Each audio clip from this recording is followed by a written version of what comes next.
Ndeto cia Kieha nĩ ciakorwo igĩkinyĩra macambĩki kĩroko kĩa ũmũthĩ ciĩgiĩ Muini Dennis Mutara, karagwo amũkĩrĩria ndeto cia kĩeha kĩnene. Ndeto cia Muini ũĩkaine mũno wĩtagwo Dennis Mutara.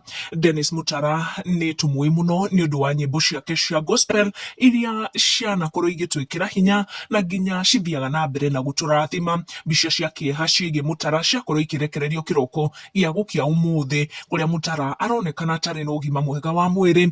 Thutha wa kũrekereria mbica icio, karagwo wa mũraya nĩ akorwo akiuga atĩ nĩ agũthiĩte gũcerera Mutara gwake mũciĩ thutha wa andũ a nyũmba ya Mutara gũkorwo makĩmwĩta na makĩmũhũrĩra thimũ makĩenda amũcerere tondũ nĩ arabatara ũteithio wa naihenya. Karagwo nĩ arekereria mbica na ndũmĩrĩri agĩtarĩria ndeto cia Mutara. Mwaka mũhĩtũku ndeto cia Mutara nĩ ciakorirwo igĩtamba gũkũ nenda-inĩ cia ũkinyanĩria, kũrĩa Mutara akorirwo agĩtwarwo nginyagia rehab, na nĩ tuonire andũ marĩ gatũ ta Pastor Ben Muthekengei arĩa mangĩkorirwo magĩcerera Mutara. Karagwo thĩinĩ wa ndũmĩrĩri ĩno yake nĩ akorwo akiuga nĩ macira na bamĩrĩ ya Mutara ũrĩa magũcemania, akiuga we mwene nĩ onete Mutara na akona ti mwega, agĩikia ihoya kũrĩ Akenya mathiĩ na mbere na kũmũhoera. Nĩ ndeto ciatũkinyĩra gũkũ gwa Kikuyu Community News, na ndeto tũrathiĩ na mbere na kũmatha na tũgĩthiĩ na mbere na gũikia ihoya rĩa wa mũini ũyũ twendete na woinĩte nyĩmbo